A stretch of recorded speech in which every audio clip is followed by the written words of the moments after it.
Halo,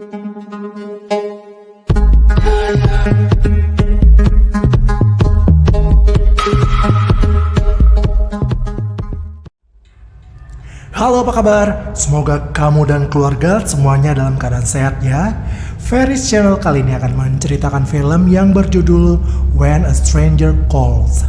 Film dibuka dengan memperlihatkan kemeriahan festival di sebuah wilayah Inggris bagian selatan. Terlihat seorang wanita bernama Stacy yang saat itu memanggil anak-anaknya untuk segera pulang karena hari sudah larut malam. Tak lama Stacy menerima panggilan telepon, bukan hanya sekali tapi lebih dari 3 kali dan tanpa ada jawaban dari si penelpon. Setelah telepon terakhir, seorang pria muncul di dalam rumahnya dan setelah itu hanya jeritan Stacy yang terdengar. Keesokan paginya, beberapa polisi tiba di rumah Stacy. Seorang detektif yang menangani kasus itu hanya terdiam melihat pemandangan di depannya. Rupanya Stacy berserta suami dan anak-anaknya tewas mengenaskan. Beberapa minggu kemudian, scene berpindah di sebuah kota di Colorado, Amerika Serikat. Terlihat seorang gadis SMA bernama Jill Johnson. Rupanya saat itu Jill sedang bermasalah dengan salah seorang sahabatnya yang bernama Tiffany. Hal itu dipicu karena Jill mendapati Tiffany mencium pacar Jill yang bernama Bobby di suatu acara pesta. Setelah pelajaran olahraga selesai, Bobby menghampiri Jill. Bobby berusaha menjelaskan kalau kejadian kemarin bukanlah kesalahannya. Saat di pesta, Tiffany menciumnya. Hal itu dikarenakan saat itu Tiffany sedang mabuk. Namun sepanjang apapun penjelasan dari Bobby, Jill tetap tidak mau mendengar penjelasannya itu. Saat di pelajaran kesenian, Scarlett, sahabat Jill yang lain, menyarankan agar Jill memutuskan hubungan dengan Bobby agar masalah mereka tidak berlarut-larut. Jill pun merasa itu adalah jalan yang terbaik. Tak lama, Tiffany datang menghampiri mereka. Namun karena merasa kehadirannya tidak diharapkan, Tiffany pun pergi meninggalkan mereka. Lalu Scarlett menanyakan apakah Jill akan menghadiri pesta api unggun yang akan diadakan besok malam. Jill menjawab kalau ia tidak mau datang karena ia masih tidak mau bertemu dengan Bobby maupun Tiffany. Selain itu, ayah Jill meminta bantuan Jill untuk menemani dan menjaga anak-anak dari salah satu teman lama ayahnya. Jill menerima tawaran ayahnya karena ia juga tidak mau menemui Bobby dulu untuk sementara waktu. Keesokan harinya, Jill pun diantar ayahnya ke rumah teman ayahnya itu.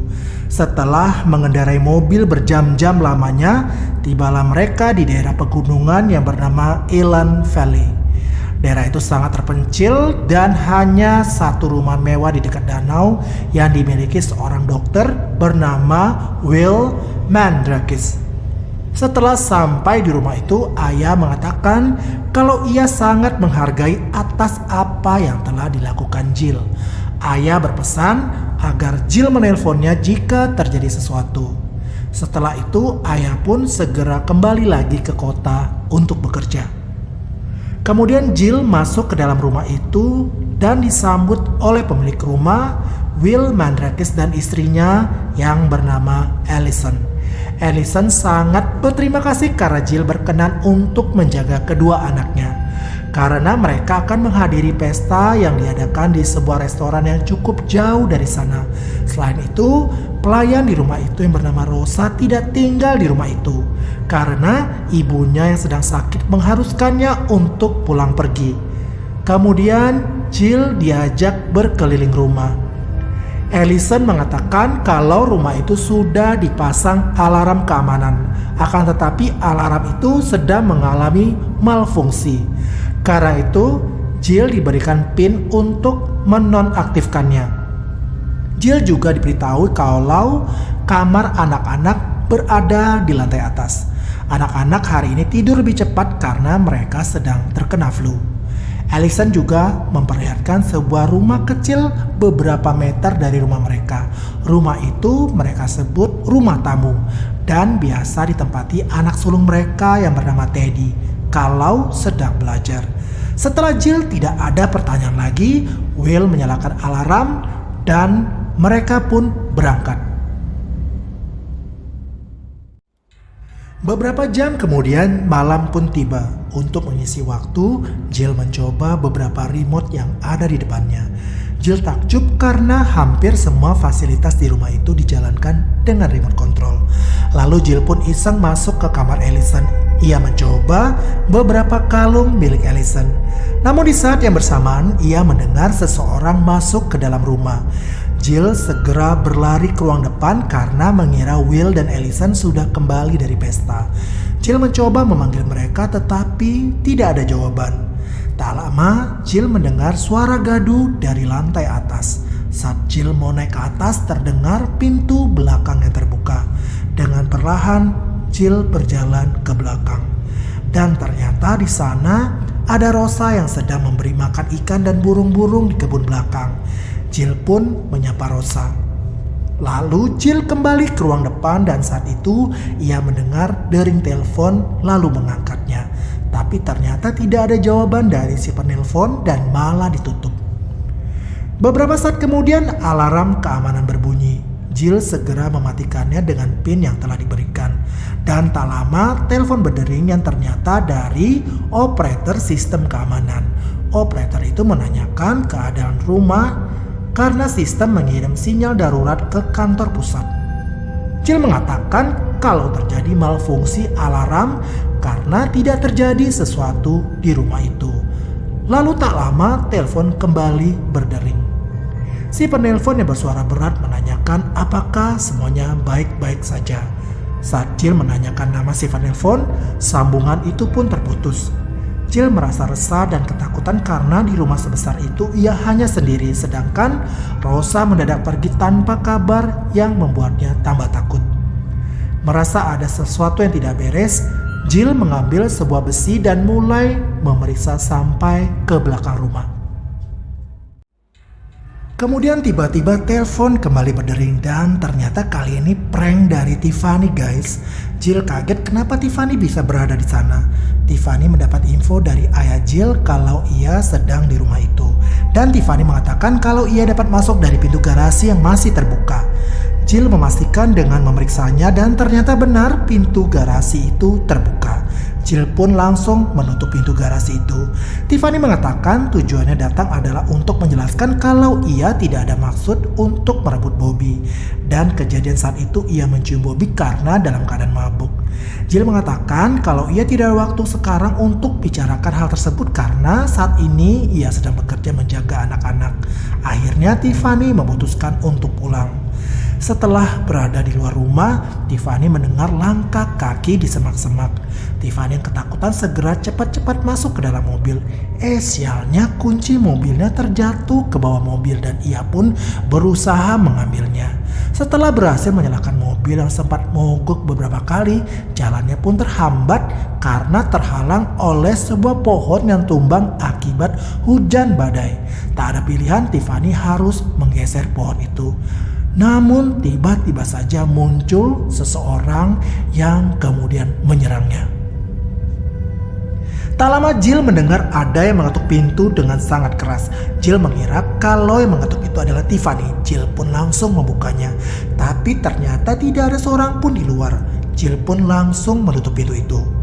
Tak lama telepon kembali berdering. Ternyata itu adalah Bobby yang bertanya kenapa Jill tidak datang ke acara Binggun.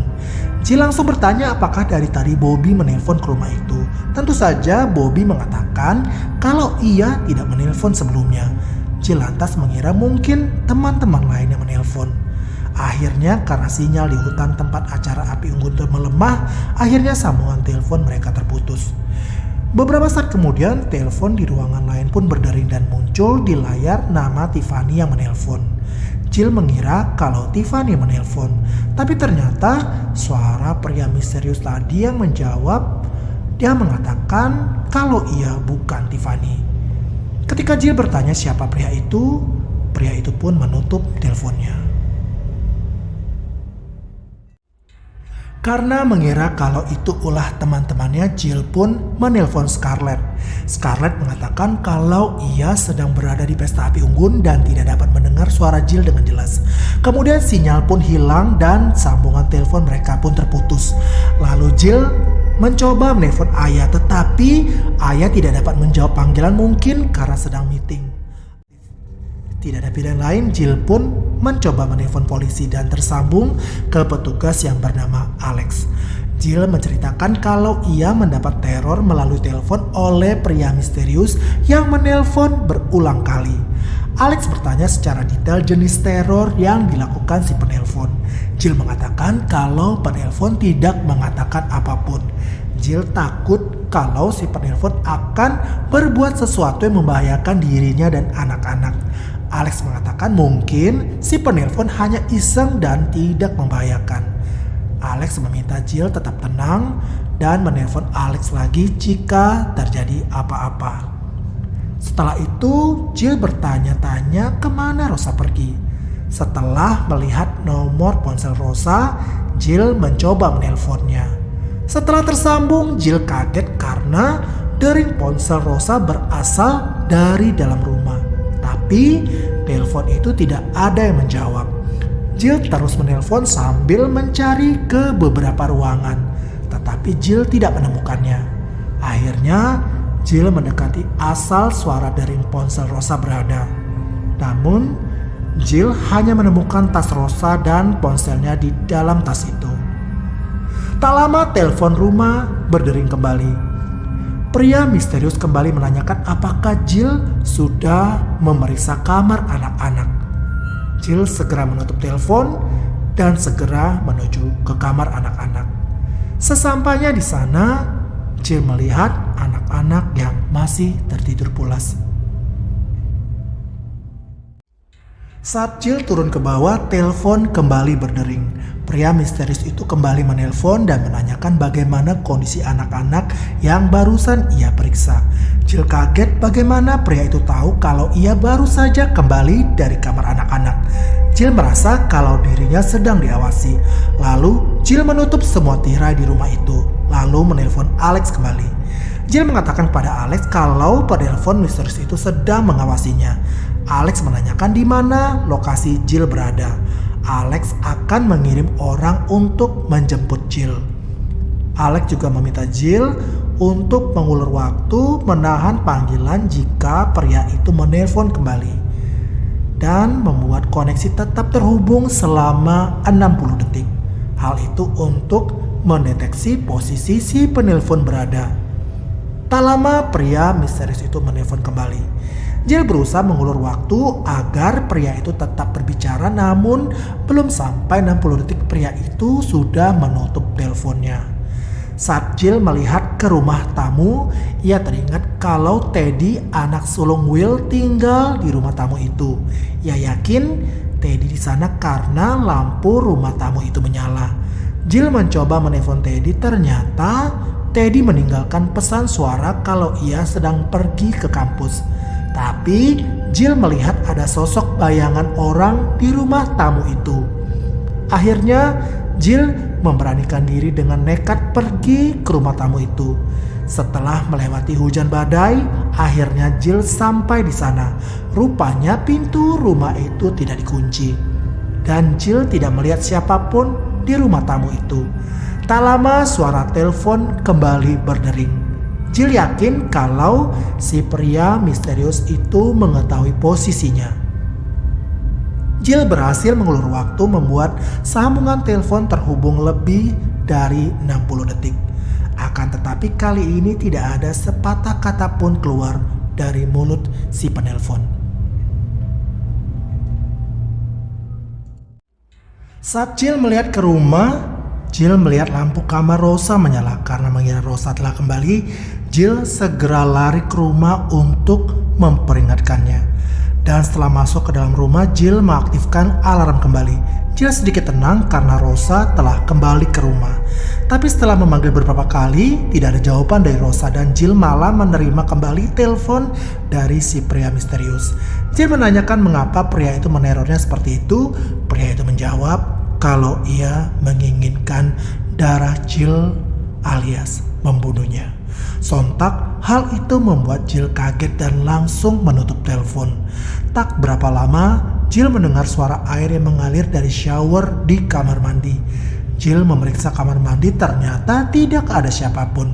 Tak berapa lama Alex menelpon dan memberitahu kalau si penelpon misterius telah terdeteksi berada di dalam rumah. Alex meminta Jill untuk keluar dari rumah secepatnya. Di saat bersamaan tiba-tiba saja semua lampu pun padam yang membuat situasi makin mencekam. Tak lama terdengar suara dering ponsel di dalam kamar mandi. Saat Jill berbalik, betapa kagetnya ia melihat mayat Tiffany yang tergeletak di lantai kamar mandi. Lalu Jill dengan mengendap-endap menuju ke kamar anak-anak. Jill kaget, ternyata mereka sudah tidak ada di tempat tidur. Setelah mencari, Jill menemukan mereka yang sedang bersembunyi di dalam kotak. Jill langsung mengajak mereka untuk segera keluar dari kamar. Tapi langkah Jill langsung terhenti karena melihat seseorang yang bersembunyi di atas plafon. Jill menyuruh anak-anak keluar dari jendela. Jill berusaha menahan supaya pria itu tidak masuk ke dalam kamar. Setelah anak-anak berhasil turun, Jill pun menyusul dengan turun ke bawah. Jill mengawasi kemana pria itu pergi. Kita sebut saja pria misterius itu namanya Johnny ya guys. Setelah beberapa saat mencarinya, ternyata Johnny sudah berada di depannya. Johnny menatap tajam dari balik kaca rumah. Lalu Jill menghidupkan air yang digunakan untuk menyiram taman sehingga Jill dapat mencari tempat bersembunyi. Johnny mengawasi pergerakan yang agak susah ia lihat karena kondisi taman yang terhalang kabut. Beberapa saat kemudian Johnny keluar dan menuju ke taman. Jill yang sudah bersembunyi di bawah jembatan dapat melihat Johnny yang sedang mencarinya. Lalu Jill menyelam ke kolam ikan itu supaya tidak ditemukan Johnny. Tapi betapa kagetnya Jill melihat mayat Rosa yang ternyata berada di dasar kolam. Rupanya suara jeritan kaget Jill tadi terdengar Johnny sehingga Johnny dapat menemukan Jill. Sementara anak-anak berlari menuju ke dalam rumah. Namun sayang mereka tidak dapat masuk karena pintu terkunci. Jill berusaha menghindari Johnny yang berusaha menangkapnya. Lalu Jill menendang jembatan sehingga membuat Johnny jatuh ke dalam kolam. Dan kesempatan itu dimanfaatkan Jill untuk lari ke dalam rumah. Namun Johnny berhasil menarik rambut Jill. Jill langsung mengunci pintu itu yang membuat beberapa helai rambutnya terputus. Jill mencari anak-anak tetapi Jill melihat suatu jendela menuju ke taman itu terbuka. Jill kembali mencari mereka dan mengira kalau mereka berhasil masuk. Tapi rupanya mereka bersembunyi di tungku perapian. Lalu Jill membawa anak-anak melalui pintu samping. Tapi ternyata tanpa sepengetahuan Jill, si Johnny sudah berada di dalam rumah guys. Setelah anak-anak berhasil keluar, Jill berhasil ditangkap oleh Johnny. Jill berusaha lari ke lantai atas tapi Johnny berhasil menariknya kembali ke bawah. Jill terus memberikan perlawanan saat Johnny akan mencekiknya. Hingga akhirnya Johnny berhasil dijatuhkan dari tangga. Saat Jill berlari, lagi-lagi Johnny berhasil menangkap dan mencekiknya di lantai. Jill berusaha menggapai apapun untuk melukai Johnny. Botol whisky yang berhasil Jill raih tetapi gagal melukai wajah Johnny. Akhirnya Jill berhasil meraih remote tungku perapian dan menekan tombolnya mengakibatkan api menyambar bekas whisky yang berceceran di lantai.